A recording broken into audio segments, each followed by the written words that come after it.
So relationship last unfolds. night, We saw Fox how it aired happened, an during additional the first portion Trump of their interview administration with members of the Red European Bear's Union. interview with President. You can take that down. President Trump. He was asked if J.D. Vance was his heir apparent, and the first word out of his mouth was kind of an emphatic no. That perked up some ears. There are Republicans who would like to run for president. It's not too early to discuss this because if Trump endorses Vance, even the Republicans who want to be the nominee in 28 believe that's it. So the question is, Sean, despite what he said yesterday, will Donald Trump endorse J.D. Vance to be his heir apparent? Yeah, I'm glad you brought this up. A couple things on this. Number one, we're 3 weeks in, and they want an answer on whether he's going to, announce JD. I think that was, to be honest with you, it was sort of a silly question at this point.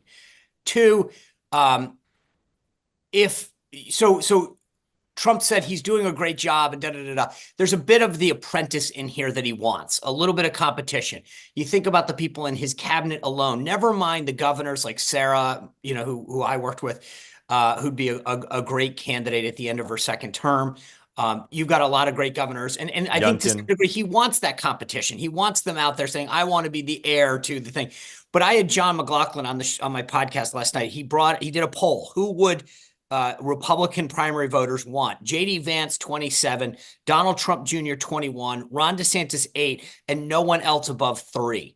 So assuming that Don, and I don't speak for Don, I'll ask him, but I don't think he wants to run right now, although he probably in Trump fashion doesn't want to rule it out. But assuming that Don doesn't run, I'd take that JD 27 and get it probably closer to 40. And then the game is over.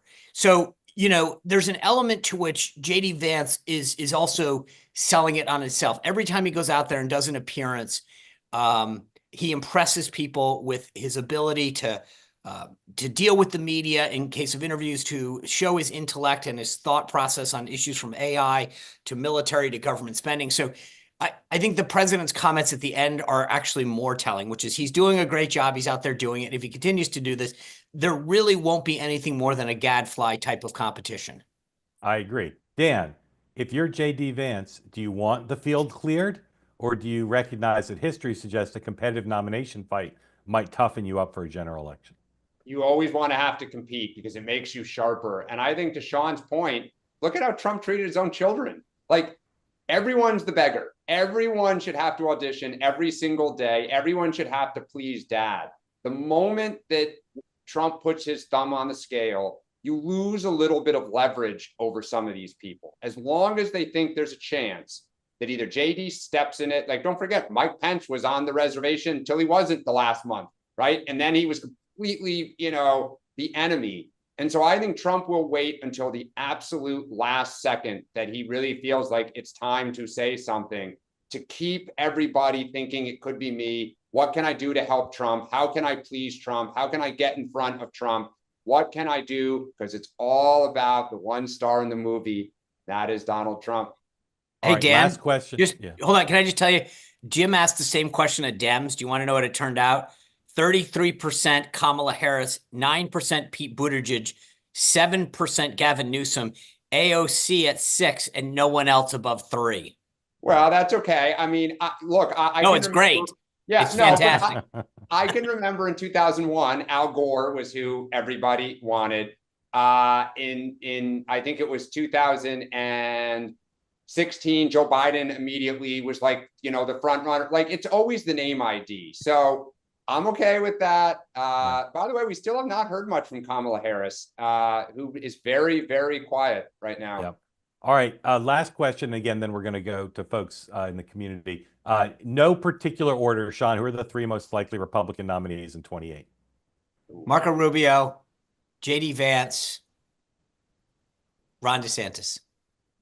Dan. I'm going to go with Rubio, Vance, but I think a woman, and I'm going to say Sarah Huckabee Sanders. Some woman will run. Sarah would. I would say if JD said he wasn't running, I'd actually throw Sarah to the front. She jumps the shark. She moves immediately to the front. I just question whether she would challenge him or not.